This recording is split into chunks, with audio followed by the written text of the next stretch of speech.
Okay, good evening, everybody. So I had a couple of phone calls today, and I was reminded a little bit of what's at stake.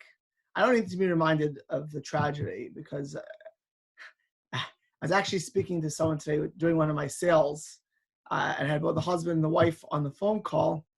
And the wife told me that the thing she's most excited about, thinking about Pesach, is not seeing the news for 3 days. Like, she just does not want to see the news. She's happy to have a 3-day break from seeing the news because truly we can say no news is good news. We do need to know the news. I think we need to know the news within reason to know what to daven for. I think we need to know the news to what to be careful from. And we also need to know the news because it's a reality around us. And being an ostrich at this time is certainly, if you'd have World War II going around you, you'd like to know where to go. And we have nowhere to go. There's only one thing we should be doing beyond being careful, and that's really working on ourselves and Bitachon. And I mentioned that because when the person didn't want to live in the news, the person's not wrong. Reading too much of the news, hearing too much of the news is depressing, and it's addictive. There are people who look at the news 4 hours a day, and memorizing Italy and Spain, like some of my kids know the stats. But they look at it once a day and they think it's just to keep tabs of where this is spreading. But for us, the news itself really should be channeling us to Bitachon. And when I saw this, I'm gonna read you an email. I did not get permission from this person, so I'm not going to say who sent this to me. It's a long email. Actually, it was an email about my class last night. Person does not listen to this class live. Person listens to it, I guess, either a video or MP3 version. But at the end of this email, the person says the following thing. Wrote the following thing to me. It's just a long email, but at the end of it, the person says, "It is a great time to be alive in, a time to say thank you for allowing me to live." And then she said, "Thank you." I'm gonna say why. It's not because of me, because I'm just a messenger. She said, "Thank you, Rabbi, for your many truths and helping us to say." Listen to these words. It is a great time to be alive in. It is a time. Listen to these words. It is a time to say thank you for allowing me to live. Thank you for allowing me to live. Those words, this person, I don't think would have written me those words. But for the person listening to me talk on, and that's why I said thank you for the truths, and that's not my truth, it's this farm's truths. I'm just reading. But it's because that we're in such a dire situation, like I mentioned last night, it really allows us to appreciate what life really is and should be. That's the gift of Bitachon. It's if you don't have Bitachon, and I'm going to swing back this shortly, you really could miss the boat and really not appreciate life and say, and again, in the person's own words, thank you for allowing me to live. I read this email. The person sent me this email at 4:30 today. 4:30 today. I only read this email a few minutes ago. But it hit me when I read this email. I had at least 2 conversations today. People tell me individuals who are not doing well, who are collapsing emotionally, spiritually due to this reality, and which is, at some level, we can understand. Like, I had more than one Gentile. I kid you not, more than one Gentile stopped me today on the streets. I'm practicing social distancing more. I've been machmir. If I'm as machmir about social distancing as I'm machmir in Pesach, and we should be, by the way, pikuach nefesh. As any chomri in Pesach, she's more machmir on health. But I had one Gentile asking me about the synagogue. This older lady, I never spoke to her in my whole life. Not joking you. I see her all the time. She goes for a walk every morning. I say good morning to her. She says good morning to me.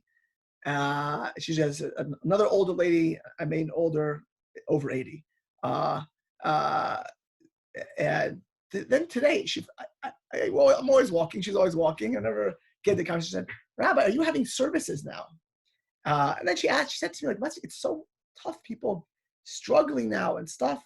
And another Gentile, the same thing, like people, domestic abuse and this, and that was several hours later. But then I heard two in two conversations. One was a local conversation, one was somebody in the East Coast telling me the people that I'm close with or have something to do with, not doing well. And, I think really when I see an email that comes from listening to a shiur last night, I'm just read these words because they're illuminating, right? It is a great time to be alive in. It is a time to say thank you for allowing me to live. And there's 1, 2, 3, 4 exclamation points. That's live, or live, right? Thank you, Rabbi, for your many truths. Allow me to say again, it's not mine. It's if you have bitachon now, you can have this vantage point. You can live this reality of appreciation, of growth, of faith. And even if you are a religious Jew, if you don't have that gisha, that approach of bitachon, could really be a tremendous yirida. I mentioned this by the Holocaust, lahavdal. This is no Holocaust, no comparison. It's certainly the most cataclysmic event in my lifetime, probably of everyone's phone call's lifetime, but there's no comparison. But I did mention another night that there were Jews afterwards who were transformed for the positive and some certainly for the negative. And one of the most important criteria is bitachon and faith. And it's certainly essential right now. And we're going. This is going to be a marathon, and I say a marathon because for sure tomorrow everything can be changed. How we get to change? It can be a cure tomorrow, and the whole world changes again. But right now it looks like it's going to be a marathon, at least for the next few weeks. And for a person to be matzliach, to be calm, to be happy, I mentioned last night, my whole share was the opportunity of Pesach. Even for those who are going to have what seems to be a very unfortunate deck of cards, either being alone, separated from loved ones, people who someone complained to me they don't have guests, it's very hard for them, whatever it may be. But at the same chance, it's an opportunity to have a seder, a renewal on a seder that we usually don't have, to truly be alive, like to have a seder and connect to Hashem, and not out of habit and not out of rote. That was, but if you don't have bitachon, it's not shaykh. And seeing this email and hearing these stories of people not doing well, and I know that these people, not nothing to do with my bitachon share, are not listening to any bitachon share, and they're not working on bitachon. So I'm not shocked, even though I'm hurt and disappointed and saddened to hear people not doing well. Because if you're in a terrible situation, in a challenging situation, in a trying situation, and you don't have bitachon, or you're not working on bitachon, so it's very, very, very possible that this could be not only, God forbid, a dangerous tragedy for anyone, but an emotional and spiritual tragedy as well. I gave a mashal. I don't remember when I gave this, and I remember I did it many years ago, but I thought of this many years before. And I think it's true. The mashal I said is the following thing. I said, imagine you get a knock at the door at 3 a.m. in the morning. And the person who knocks at your door is a friend of yours. And he says to you, a good friend of yours, a person you trust, and he says to you, I need you to take this package and drive. He gives an address to Phoenix, Arizona. And you take this package and start driving. Phoenix, Arizona, it's 10 hours away. It's 3 a.m. Can't wait to, now you have to go. I said, why? Just go, just do this. And so you're going to do it because you're a good friend for 20 years and you have a relationship. But like the whole drive, you didn't have your coffee, you have to get in the car right away. You have no idea why you're driving. It could be, the whole drive can be painful and frustrating and angry, and you're angry. What kind of chutzpah? Why couldn't he drive? Why me? And it's a painful drive. And you may even turn around and say, forget about this. You may even just fall asleep forget about it. Imagine the same story. Good friend knocks on the door. It's 3 a.m. He said, "What are you doing here?" I said, "Listen, you have to go to Phoenix, Arizona, take this package, leave right now." He said, "Why?" So the guy says, "You know why you have to do this right now? You have to do this right now because this package is the medicine that a father of 6 children in Phoenix, he's the president of the Jewish community there. He supports many, many people throughout the community. He is a beloved son. He takes care of his own parents. He is really known as a tzaddik and a righteous person. If he gets this medicine, but in the next 11 hours, you will save his life. And if he doesn't get this medicine in the next 11 hours, he will die." Now imagine that drive you're driving there. The whole way you'll be thinking, I'm saving this father of 6 children. You'll think it as 6 children. I'm saving their father. And you're going to say to yourself, wow, this is amazing. That whole community, he's going to be alive. I'm saving a human being. And his parents, instead of being, for a parent to mourn a child, instead of his parents mourning him, they have his child up. That drive is a different drive. You're saying, everyone in this call, what a schos, what an opportunity. I'm saving a life. I'm saving a father of 6, saving a child, a child of parents who are alive. I'm saving a community leader who employs people. Amazing. It's the same drive, it's the same distance. What's the difference? Well, one person understands there's a meaning to what's going on, and they appreciate what they're doing. And so the drive is enjoyable, even if it's 3 a.m, and even if it's challenging. On the contrary, that whole drive, you feel more, the more you're giving that drive, the more, if a person's thinking about it, the more, wow, this is an amazing opportunity. And really be talking, we may not know exactly where we're going or driving, but what is clear to us as individuals is that Hashem is sending us on this mission.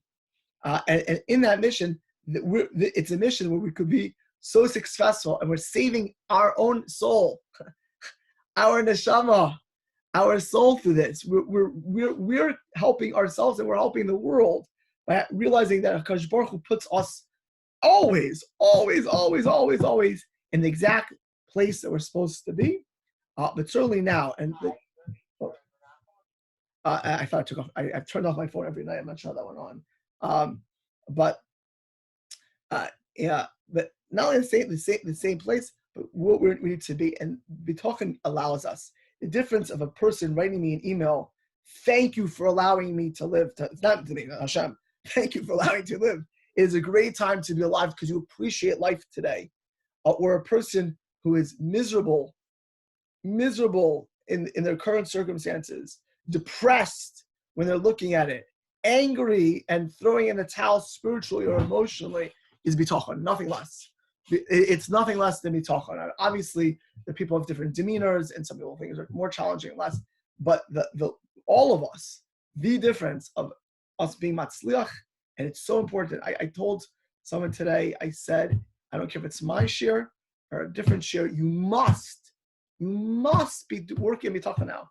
You must. You have to be crazy not to. So with that, as I mentioned, Pesach, the night of Amunah, we started last night, our opportunity is going to be how we view it and how we come in the next few days in this Manashtana year.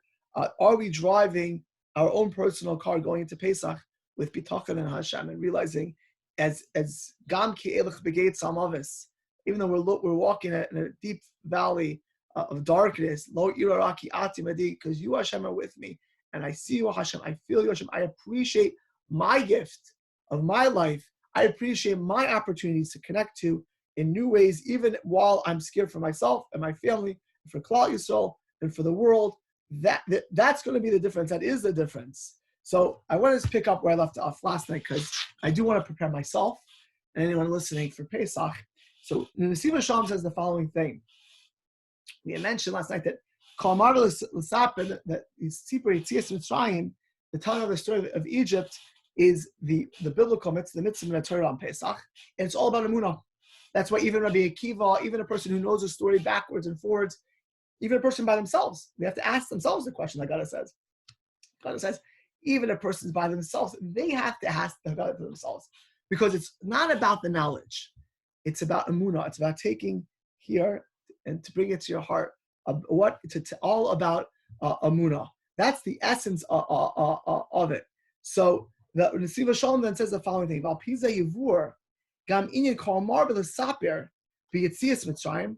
And the more a person talks about the leaving of Yetzias Mitzrayim, Harei is Meshubach. Such a person is Meshubach. He's praiseworthy. Dinei Emunah he ad ein soif. Emunah is at ein sof. It's boundless. There's even the levels of understanding and connecting to Kadosh Baruch Hu and appreciating. There's not one level. Even there's a difference quantitatively. You know, when you study Torah, it says there's a difference not arithmetically, geometrically, between studying Torah animal one time and 100 times, 101 times. That one time, 101 times, you think, what's the difference? 100 times, 101. But Chazal tells us the difference is not an arithmetic difference. It's not 100 plus 1. It's like a Richter scale by earthquakes. People don't know. You know, the difference between 6.8 and 6.9 is not a little difference. It's a tremendous difference. And Emunah, every knach of Emunah, every little bit of Emunah, it's a radical difference. And the Seder, the way a Yid could connect, the way a Jew could connect to the Seder, not just now in COVID, but into the Seder, every little bit makes a difference. And therefore, the more we tell over a story and understand it and see a Kadosh Baruch Hu, the more it's praiseworthy, because we will transform ourselves. No other mitzvah can tell of a mitzvah over and over. And it's exactly what I said last night. We know the knowledge. I know the Haggadah. I've been in the Haggadah for 40 plus years. We all know the Haggadah. We need to sit there and tell the same story over and over. No, we need to take Emunah and make it part of us. To truly connect to HaKadosh Baruch Hu, that should be richtig and it should be real. There are many levels of it in being clear in Emunah. Gavoya ma'al gavoya, one level above the other. Belief, Seif, Gvul, Shiur. And Emunah is boundless. Even the Menachem, it's an amazing thing that Al Pi Kabbalah, the Menachem themselves go from level to level in understanding of Hashem. Yoser Nahar, Yoser Bahar, Va'ad Lebihir Shikamara. And I mean, like I started about that car ride. The more Emunah we have, the more we understand not just Hashem, but seeing Hashem in every single little aspect of our lives, in every single challenge and difficulty, and from the people we meet to the place we are. You know, someone said to me they would love not to be alive now. No, you want to be alive now.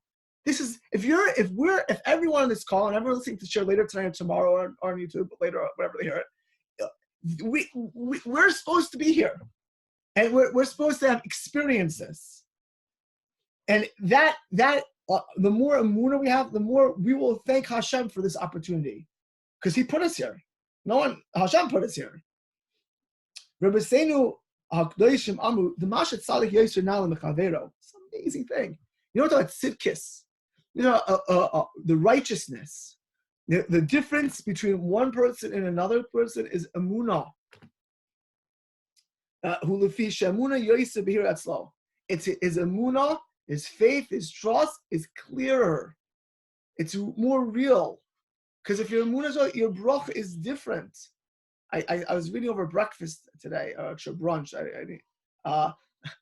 However, it was a few weeks old of Shlomo Zalman Auerbach, whose 25th yard site. I was met Rav Shlomo Zalman Auerbach, tzaddik of a Jew, the greatest Pesach of Jerusalem 30, 40 years ago. And he said, someone wants to sit next to me, and he said, the benching of Neida. And there's no bracha there. So he said Neida, and he said it a second time. Oh, bizarre, Rav Shlomo Zalman Auerbach said Neida, and Rav Shlomo Zalman Auerbach, when he said Neida, he didn't say Neida, he said Neida, he said slowly. I don't know if he's saying it like that, but he said it, and he said it a second time. So after he said, Rebbe, what are you saying Neida the second time for? He said, first time I didn't feel it. Shlomo Zalman said, you have to feel thanking Hashem.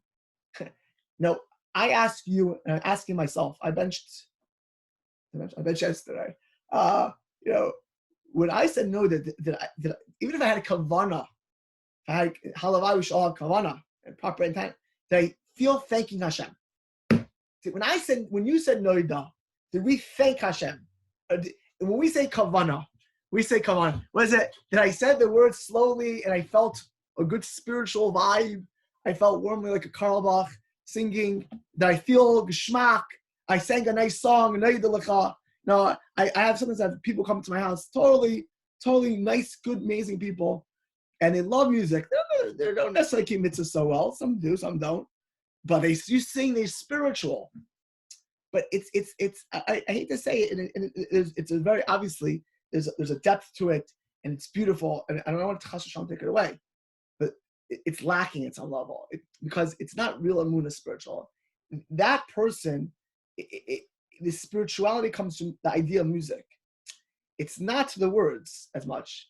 I'm not saying that everybody, and I'm telling you, when we say naida and we feel good about it, most of us, if we say it correctly and we feel good about it, don't think thanking Hashem. And by Rosh Zalman, it was thanking Hashem. Where did that come from? Was it because Rosh Zalman Arbach knew Kol Torah Kula? No. It's because Rosh Zalman Arbach, when he said naida, he believed he was thanking Hashem. He had emunah. Emunah is what differentiates ourselves from today and yesterday. I've said this before, and I sincerely feel this. It is a tragedy if we're the same person yesterday and today. Life is about improvement in the best way, and that's why I said this in the beginning. I'm repeating it now. I'm for my own self. And even though some of my learning has went down the past week or two, I feel personally so close to Hashem. I think the emunah that I've felt for the past couple of weeks and being forced to feel and forced to think through this reality that we're in, it's changed me. Somebody said to me, a very chashuv person, a friend of mine was a Talmid Chacham, that people will go back to normal when this is over. I said, no way. And I said to him, my grandparents were Holocaust survivors, all four of them, as I've said 100 times. You changed by the Holocaust. You couldn't just walk out. And you know what? Not my grandparents changed my parents, it changed me. But you could change for the better or the worse. doesn't mean it's good. It can be you can improve you or it can break you. There's no way that the average person experiencing what we're experiencing now, barring a miracle which is going to go on for weeks, is not going to be transformed. The only question is how you're going to transform. A person who has emunah, a person who has bitachon, this experience will be transformative in the most positive way for the rest of your lives. We can connect to HaKadosh Baruch Hu, we can connect to Hashem, create a relationship which will raise our Yiddishkeit, which will change our Judaism, which will change our closeness to Hashem. Not the difference of righteousness. Righteousness, real tzidkis, comes through emunah and the clarity of emunah. For a righteous person, it's not just what he learns. He's careful, very religious. A lot of religious Jews. And I said this last time, I'm going to reiterate it. It's possible to be religious out of habit. It's possible. I see my daughter Chava's on the call. So hi Chava. But you can ask Chava, and one of the books that she recommended to me was called The Power of Habit. Right? You can have a habit of religiousness. It's very feasible to have a habit and be religious. That's not emunah. And it's a good habit, by the way. It's a great habit to be religious. It's a right habit. But emunah means you're believing what you're doing. You're not just doing it out of habit. And therefore, Madregas HaTzadik is not what he knows and careful of mitzvahs. It's the clarity of emunah. That's how a person gets to higher and higher madregas. And because of that, and therefore this mitzvah that we're about to get in 1 week from tonight, this mitzvah is miuchedes. Why is super mitzvah? Mishar kol mitzvahs. It is special and unique from any, but not just the preparation, Not just that, this mitzvah of Sipur Yitzchak, HaKadosh Baruch Hu makes us prepare so much to get to that point, to the night of Pesach, to get to the Seder of the Pesach. Not just that, the Fisha Shareshes Behiras Hamuna Davar Shein L'Sher, because Emunah, it's boundless, and the rewards, what we're requited with, we gain and we glean from Emunah is beyond, is Ein L'Davar Sof, and it's not just for, it's transformative. A true Seder transforms a person, not just for that night. They don't just walk home, it's a geschmack, it's a great Seder. Amazing. I really enjoyed it. Really enjoyed it. Not just the meatballs. I really enjoyed the Seder. I felt good about it. No, that Seder transforms a person's connection to Hashem. That's why the Seder is Miuchades. That's why it's called marvelous. The Saper is the Shvach. The Choyra Achar Shekvar Ro Be'inei Ramu Zek Hili Van Veo. The Rasa Shifcha Hayam Mashlo Ro Yechetzkel Hanavi. Mash Shaykh Od. He says in the Nesivos Shalom says very, very pasha. We know that at Yam Suf, when they crossed the Red Sea, it's really the Red Sea, we say, the Red Sea. But when they crossed the Red Sea, we say Zek Hili Van Veo. Chazal, our sages tell us that a shifcha, a maidservant, was able to have more prophecy at that moment. There's more Gilui Ashkana, there's more revelation, more than Yechezkel ben Muzi. We know that at the beginning of the book of Ezekiel, Yechezkel sees literally the Merkava. He sees a divine throne, whatever that means. Those big Kabbalistic concepts. That the simplest lady, a maidservant, who was half converted, was some more than Yechezkel. That's how great it was. And yet, by Sinai, they saw it as a higher level, because even that is it's balanced at what a Emunah could be. The whole darga she'adam magia ala haydechir v'hatzaga yesh lo gvul rak kefi shemesugal lahasik in Emunah ein lasof the makam shasag mestayem sham etchila Emunah. As Emunah really, it even leaves the pure intellectual, because we are limited to an extent intellectually. But Emunah, which comes from that, that has no self. And I want to I just want to say something. And I think it's really, whether it's at a Seder, and I think it's really Nogea right now. I mentioned that this experience should be transformative, or the Holocaust. I think I said this last week or 10 days ago. The Brisker Rav said it, and it's so true, that more than any Sefer, any more than Musar Sefer, life, there's a bitachon that comes from life. Bitachon means trust. There's a relationship that comes. The experience of a Seder, or the experience which we're going through now, you can't even verbalize it. If someone would ask me to give this shiur when it wasn't a bitachon shiur, I'd probably give it a shiur. But experiencing this right now, living through this right now, that makes everything much different. You can't, living through something. I have had the fortune to deal with people who went through real life. I have to say the fortune, because you learn from such people, to deal and to learn from people who went through real life experiences, and whether it's a trust or whether it's their approach to the world, you can't get that in a book. You can learn Musar for 20 years. Sometimes you can't get that. It's experiential. That's why we stand up for an elderly person. Rashi brings down, because they have life experience, and if you learn from that, and if you gain from that, and if you glean from that, that's what it's all. That's what it's all about.